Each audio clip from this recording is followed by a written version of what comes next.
எத்தகைய இடுக்கண்களில் எம்மை கூவி அழைத்தாலும் நாம் அவர்களுக்கு செவி சாய்ப்போம்.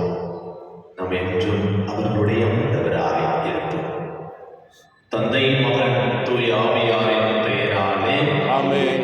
நம் ஆண்டவராக இயேசு கிறிஸ்துவின் அருளும் கடவுளின் அன்பும் தூய ஆவியாரின் அன்பும் உங்கள் அனைவரோடும் இருப்பதாக இருப்பதாக. லோர்த்ராஜ் சகாய சகுனம்மாள் சர்க்குணம்மாள் முதலாவது நினைவு நாளையும் இக்ரூஸ் மைக்கேல் அவர்களுக்கு ஆண்களை பாட்டிற்காகவும் அம்ப்ரோஸ் மைக்கேல் அவருடைய ஆண்களை பாட்டிற்காகவும் இந்த திருப்பலியில் சிறப்பாக ஜெபிப்போம். அதே வேளையில் யாருடைய ஆத்மாக்களுக்காகவும் உத்திரைக்கு செலுத்திருக்கிற அனைத்து ஆத்மாக்களுக்காகவும் மாசில்லாத குழந்தைகளுக்காகவும் குழந்தையுடைய ஆத்மாக்களுக்காகவும் இந்த திருப்பலியில் சிறப்பாக ஜெபிப்போம். அதோடு இணைத்து மெலிட்டோ அவர்களுக்கு இரண்டாம் இடம் உள்ள சுகத்தையும் உங்கள் தேவைகளை அனைத்தையும் இறைவன் நிறைவேற்ற வேண்டுவதற்காகவும் மார்ச்சினா தெலஸ் தன்னுடைய 12ஆம் வகுப்பு தேர்வு எழுதி கொண்டிருக்கின்றார்கள்.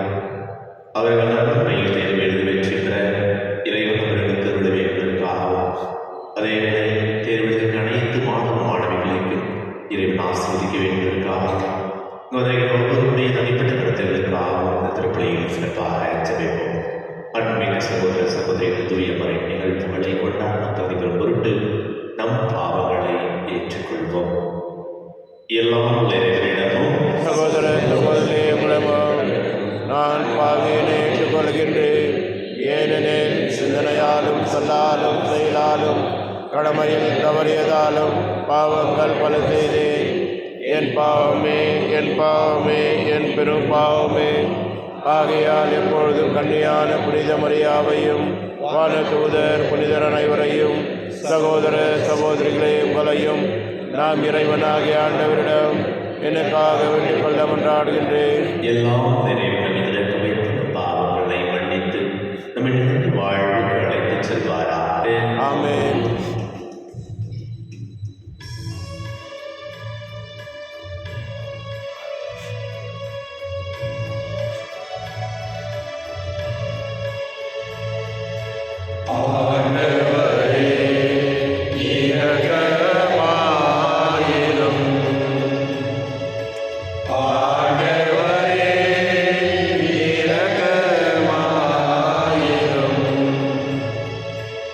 Yeah.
மீட்பருமாக இயேசு கிறிஸ்து வழியாக உம்மை மன்றாடுகின்றோம். ஆமென்.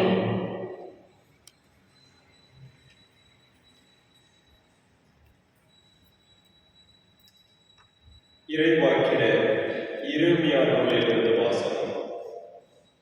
ஆண்டவர் கூறியது: நான் இஸ்ரவேலுக்கு கொடுத்த கட்டளை இதுவே, என் குரலுக்கு செவி கொடுங்கள், அப்போது நான் உங்களுக்கு கடவுளாயிருப்பேன், நீங்கள் எனக்கு மக்களாயிருப்பீர்கள். நான் கட்டளையிட்ட நெறிகள் அனைத்தையும் கடைபிடியுங்கள், அது உங்களுக்கு நலன் பயக்கும். அவர்களோ செவிசாய்க்கவும் இல்லை, கவனிக்கவும் இல்லை. பிடிவாத குணமுடைய அவர்களின் தீய உள்ளத்தின் திட்டத்தின்படி நடந்தார்கள். முன்னோக்கி செல்வதற்கு பதில் பின்னோக்கி சென்றார்கள். உங்கள் மூதாதையர் எகிப்து நாட்டிலிருந்து வெளியேறிய நாளிலிருந்து இன்று வரை ஒவ்வொரு நாளும் தொடர்ந்து என் ஊழியர்களாகிய இறைவாக்கினர்களை உங்களிடம் அனுப்பியுள்ளேன். அவர்களும் எனக்கு செவிசாய்க்கவில்லை, கவனிக்கவில்லை. முரட்டு பிடிவாதம் கொண்டு தங்கள் மூதாதையரை விட அதிக தீச்செயல் செய்தனர். நீ அவர்களிடம் இச்சொற்களை எல்லாம் கூறுவாய், அவர்களோ உனக்கு செவிசாய்க்க மாட்டார்கள். நீ அவர்களை அழைப்பாய், அவர்களோ உனக்கு பதில் தர மாட்டார்கள். தங்களின் கடவுளாகிய ஆண்டவரின் குரலை கேளாத, அவர் தண்டித்தும் திருந்தாத இனம் இதுவே என அவர்களிடம் சொல். உண்மை அழிந்து போயிற்று, அது அவர்கள் வாயிலிருந்து அகன்று போயிற்று. ஆண்டவர் வழங்கும் அருள்வாக்கு. இறைவாக்கு நன்றி. பதிலுரை பாடல் பல்லவி. உங்கள் இதயத்தை கடினப்படுத்தாதீர், ஆண்டவர் குரலை கேட்டிடுவீர். உங்கள் இதயத்தை கடினப்படுத்தாதீர், ஆண்டவர் குரலை கேட்டிடுவீர். வாருங்கள், ஆண்டவரை புகழ்ந்து பாடுங்கள், நமது மீட்பின் பாறையை போற்றி ஆர்ப்பரியுங்கள். நன்றியுடன் அவர் திரும்பும் செல்வோம், புகழ் பாக்களால் அவரை போற்றி ஆர்ப்பரிப்போம். உங்கள் இதயத்தை கடினப்படுத்தாதீர், ஆண்டவர் குரலை கேட்டிடுவீர். வாருங்கள், தாழ்வணிந்து அவரை தொழுவோம், நம்மை உருவாக்கிய ஆண்டவர் முன் முழந்தாரிடுவோம். அவரே நம் கடவுள், நாமோ அவரது மேய்ச்சலின் மக்கள், நாம் அவர்கள் பேணி காக்கும் ஆடுகள். உங்கள் இதயத்தை கடினப்படுத்தாதீர், ஆண்டவர் குரலை கேட்டிடுவீர். இன்று நீங்கள் அவரது குரலுக்கு செவி கொடுத்தால் எத்துணை நலம். அன்று மெரிபாவிலும் பாலை நிலத்தில் மாசாவிலும் செய்தது போல் உங்கள் இதயத்தை கடினப்படுத்திக் கொள்ளாதீர்கள். அங்கே உங்கள் மூதாதையர் என்னை சோதித்தனர், என் செயல்களை கண்டிருந்தும் என்னை சோதித்து பார்த்தனர். உங்கள் இதயத்தை கடினப்படுத்தாதீர், ஆண்டவர் குரலுக்கு செவிசாய்த்தீர்.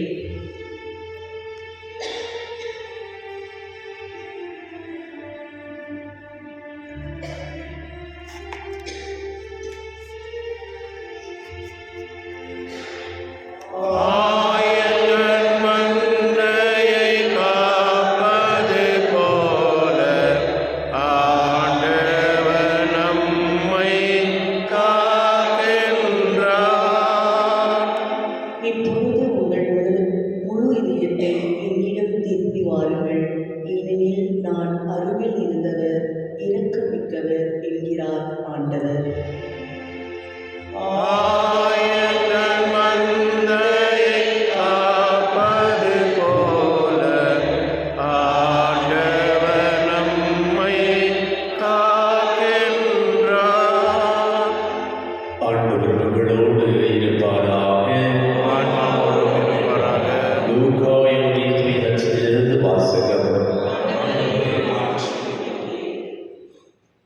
ஒரு நாள் இயேசு பேச்சு இழந்த ஒருவரிடம் பேயை ஓட்டினார். பேய் வெளியேறவே பேச்சற்ற அவர் பேசினார். கூட்டத்தினர் சிலர் பேய்களின் தலைவனாகிய பெயல்செபூலை கொண்டே இவன் பேய்களை ஓட்டுகிறான் என்றார். வேறு சிலர் அவரை சோதிக்கும் நோக்குடன் வானத்திலிருந்து ஏதேனும் ஒரு அடையாளம் காட்டுமாறு அவரிடம் கேட்டனர். இயேசு அவர்களுடைய சிந்தனைகளை அறிந்து அவர்களிடம் கூறியது, தனக்கு எதிராக தானே எழுப்பப்படும் எந்த அரசும் பாழாய் போகும். அவ்வாறே எழுப்பப்படும் வீடும் விழுந்துவிடும். சாத்தானும் தனக்கு எதிராக தானே எழுப்பப்பட்டு போனால் அவனது அரசு எப்படி நிலைத்து நிற்கும்? பெயல்செபூலை கொண்டு நான் பேய்களை ஓட்டுகிறேன் என்கிறீர்களே, நான் பெயல்செபூலை கொண்டு பேய்களை ஓட்டுகிறேன் என்றால் உங்களை சேர்ந்தவர்கள் யாரை கொண்டு பேய் ஓட்டுகிறார்கள்? ஆகவே அவர்களே உங்கள் கூற்று தவறு என்பதற்கு சாட்சிகள். நான் கடவுளை ஆற்றலாக பேய்களை ஓட்டுகிறேன் என்றால் இறை ஆட்சி உங்களிடம் வந்துள்ளது அல்லவா? வலியவர் ஆயுதம் தாங்கி தம் அரண்மனையை காக்கின்ற போது அவருடைய உடைமைகள் பாதுகாப்பாக இருக்கும். அவற்றை விட மிகுந்த வலிமையுடையவர் ஒருவர் வந்து அவரை வென்றால் அவர் நம்பியிருந்த எல்லா படைபலங்களையும் வலித்துக் கொண்டு கொள்ளை பொருளையும் பங்கிடுவார். என்னோடு இராதவர் எனக்கு எதிராக இருக்கிறார். என்னோடு இணைந்து மக்களை கூட்டி சேர்க்காதவர் அவர்களை சிதறடிக்கிறார். ஆண்டவரின் அருள்வாக்கு. கிறிஸ்துவே உமக்கு புகழ். ஆண்டவரே கிறிஸ்துவில் மிகவும் பிரியமுள்ள சகோதர சகோதரிகளே, யோபு 2ஆம் அதிகாரம் 12 மற்றும் 13ஆம் வசனத்தில் இவ்வாறு படுகின்றோம். இப்பொழுதாவது உங்கள் முழு இதயத்தோடு என்னிடம் திரும்பி வாருங்கள், ஏனெனில் நான் அருள் நிறைந்தவர் இரக்கம் மிக்கவர் என்றார் படைத்த இறைவன். அன்புக்குரியவர்களே, தவக்காலத்தில் இருக்கின்றோம். தவக்காலத்தின் தொடக்கத்தில் நம்முடைய திருத்தந்தை லியோ 14ஆம் லியோ நமக்கு விடுத்த 3 அழைப்பு விடுத்தார். அந்த 3 அழைப்பில் முக்கிய அழைப்பானது லிசன் அல்லது செவிசாயுங்கள். செவிசாயுங்கள்.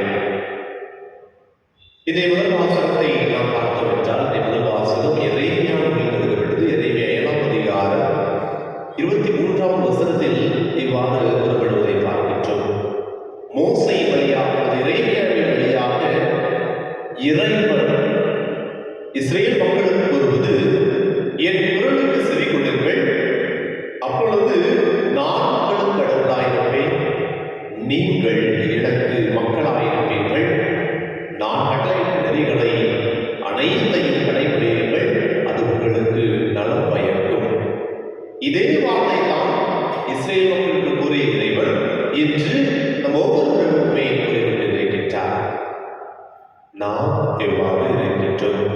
அவருடைய குரலுக்கு செவிசாய்த்து அவருடைய மக்களாக இருக்கின்றோமா?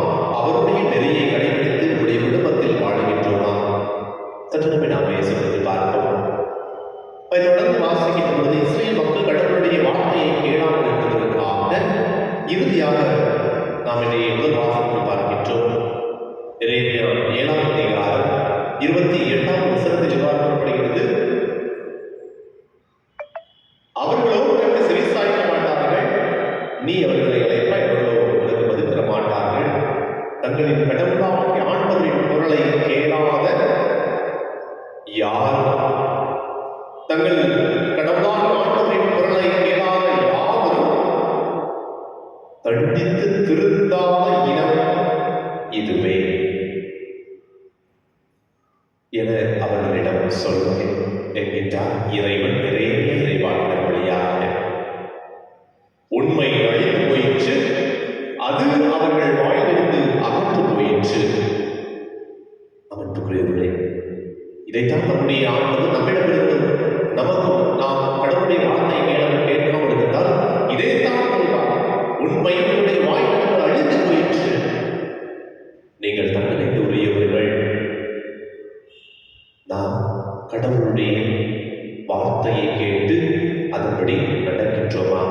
திருப்பாடல் 95 அதிகாரம் 7 வசனத்தில் கூறப்படுகிறது, உங்கள் இதயத்தை கடினப்படுத்திக் கொள்ளாதீர்கள், ஆண்டவர் குரலை கேட்டிடுவீர். இந்த நாள் தவ காலத்தில் அந்த ஈஸ்டர் பெருவிழாவை, உயிர்ப்பு பெருவிழாவை கொண்டாட தயாரித்துக் கொண்டிருக்கிறேன். எந்த நாளிலாவது கடவுளுடைய வார்த்தையை கேட்டு கடவுளுக்கு எதிராக செய்த காரியங்களுக்காக இறைவிடம் மன்னிப்பு கேட்டு இறைவிடம் திரும்பி வர நம் ஒவ்வொருவரையுமே இறைவன் அழைக்கின்றார். அவ்வாறு திரும்பி வருகின்ற பொழுது நாம் கடவுளோடு இணைந்திருப்போம். நற்செய்தி வாசகர்கள் கேட்டது போல லூக்கா 11 அதிகாரம் 23 வசனத்தில் கேட்டது போல, என்னோடு இராதவர் எனக்கு எதிராக இருக்கின்றார், என்னோடு இணைந்து மக்களை கூட்டி சேர்க்காதவர் அவர்களை சிதறடிக்கின்றார். நாம் கடவுளோடு இணைந்து கடவுள் பங்காளிகளாக இருக்கின்றோமா அல்லது கடவுளுடைய எதிரியாக நாம் இருக்கின்றோமா? கடவுளோடு இணைந்து மக்களை கூட்டி சேர்க்கின்றோமா அல்லது அவர்களை சிதறடிக்கின்றோமா? சற்று நாமே சொல்லிட்டு பார்ப்போம். இன்றைய நற்செய்தி வாசகத்தின் வழியாக, இறை வார்த்தையின் வழியாக இறைவனிடம் கேட்டோம், ஆண்டவரே, எங்களுடைய இதயத்தை கடினப்படுத்திக் கொள்ளாமல் இருக்க வேண்டிய ஆற்றலை எங்கள் ஒவ்வொருவருக்கும் பொழிந்தருளும் என்பதற்காக இந்த திருப்பலியில் சிறப்பாக ஜெபிப்போம். என்னுடைய ஆசீர்வாதம், என்னுடைய அருளும் நமக்கும் நம்முடைய குடும்பத்திற்கும் எப்போதும் இருப்பதாக.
ஆண்டவர் தமது பெயரின் புகழ்ச்சிக்காகவும் ஆட்சிக்காகவும் தமது நன்மைக்காகவும் புனித திராவையனுக்கு நலனுக்காகவும் உமது கையில் இருந்தவரை ஏற்றுக்கொள்வாராக. ஆண்டவரே,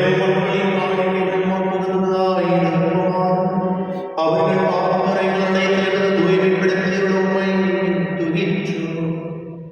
போலே மகளிர் சிக்கிக்கொள்ளாமல் உம் மக்களை காப்பாற்றி உமது உண்மை கைமாறி வெற்றிட உறுதி அளிப்பீராக. எங்கள் ஆண்டவராகிய கிறிஸ்து வழியாக உம்மை கொண்டாடுகின்றோம்.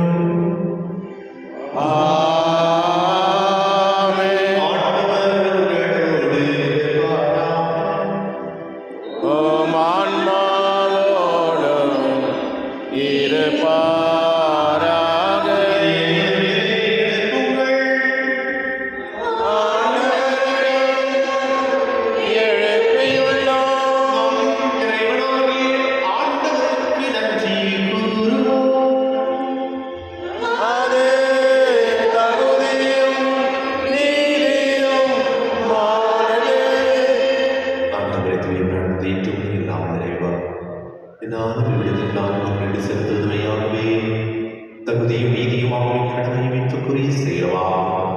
எங்கள் தவறு முயற்சிகளால் நாம் கடந்து செலுத்தவும், எங்கள் ஆணவத்தை நடக்கவும், ஏழைகளுக்கு உணவு அளிக்கவும், இவ்வாறு ஒரு கனிவிறக்கத்தை பின்பற்றவும் நீடித்து உள்ள வாழை. ஆகவே எண்ணற்ற மாணவர்களோடு சேர்ந்து நாம் உண்மை போற்றி புகழ்ந்தேத்தி ஒரே குரலில் சொல்வதாவது, வான்படைகளின் கடவுளாம் ஆண்டவர் விண்ணகமும் மன்னகமும் உமது மாட்சியால் நிறைந்துள்ளன. உன்னதங்களிலே ஓசானா. ஆண்டவர் பெயரால் வருகின்றவர் ஆசி பெற்றவர். உன்னதங்களிலே ஓசானா.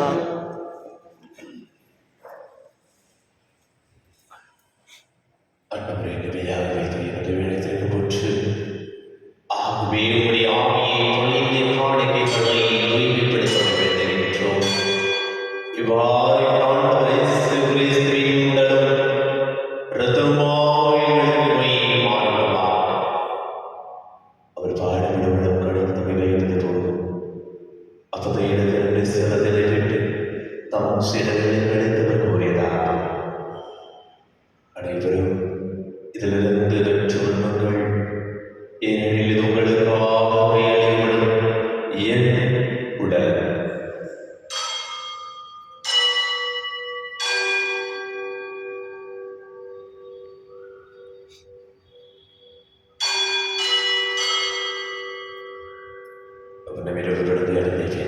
கிணத்தை எடுத்து வீட்டுமாக நன்றி கூறி நம் சிலர்களை கழித்தவர் கூறியதாக. அனைவரும் இதிலிருந்து பெற்று பருவங்கள், ஏனெனில் இது புதிய நிலையான உடன்படிக்கையின் ரத்தத்தின் கிண்ணம். இது பாவ மன்னிப்பு என்று உங்களுக்காகவும் பலருக்காகவும் சொல்லப்படும். இதை நினைவாக செய்யுங்கள்.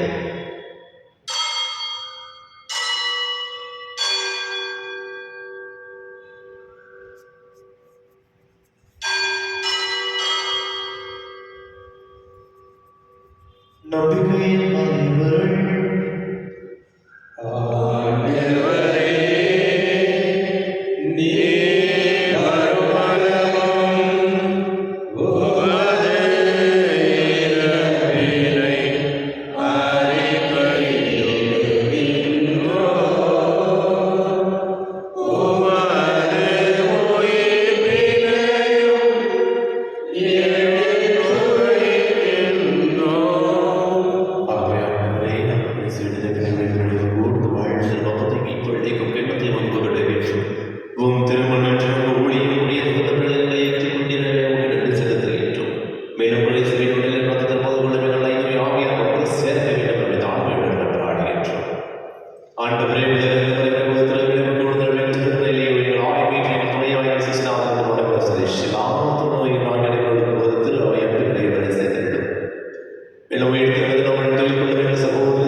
நாங்கள் எல்லோருக்கும் என்பதற்காக மீட்பராக இயேசு கிறிஸ்துவின் வருகைக்காக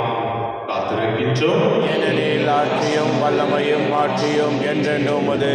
ஆண்டவரே, கிறிஸ்துவே, வைத்தியர்களுக்கு விட்டு செல்கின்றேன். என் அமைதியே உங்களுக்கு அழைத்துச் சென்று திருச்சபைகளுக்கு மொழிந்தீரே. எங்கள் பாவங்களை மாறாமல் உமது திரு அவையின் நம்பிக்கையை நோக்கி உமது திரு உள்ளத்திற்கு ஏற்பதற்கு அமைதியையும் ஒற்றுமையையும் அளித்திருக்கிறார்.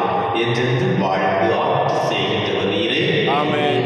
ஆண்டவருடைய அமைதி உங்களோடு என்றும் இருப்பதாக. உம் ஆன்மாவோடும் இருப்பதாக. ஒருவருக்கொருவர் அமைதியை பெற்றுக்கொள்வோம்.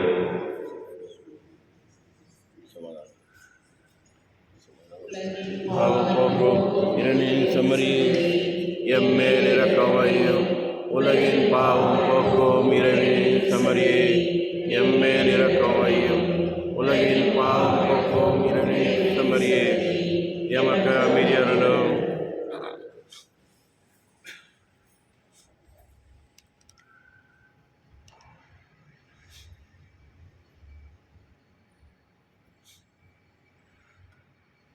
இதோ இறைவனின் நேசர். இவரே நம் ஒவ்வொருவரையுமே இவரோடு இணைந்து செயல்பட நம்மை பெயர் சொல்லி அழைத்திருக்கின்றவர். இவரை உலகின் பாவங்களை போக்குவர். செம்மறியின் விருந்துக்கு அழைக்கப்பட்டதால் அனைவரும் பேர் பெற்றோர். என் ஆண்டவரே, நீர் எழுந்தருள நான் தகுதியற்றவர். ஆனால் ஒரு வார்த்தை மட்டும் சொல்லி அருளும், எனது ஆன்மா நலமடையும்.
புது வாழ்வு தந்து நிலையான மொழிதார்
உம் நியமங்களை கருத்தாய் கடைபிடிக்க நீர் கட்டளையிட்டீர்.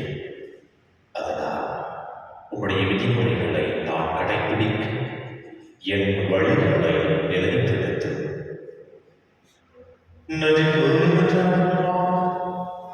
ஆண்டவரே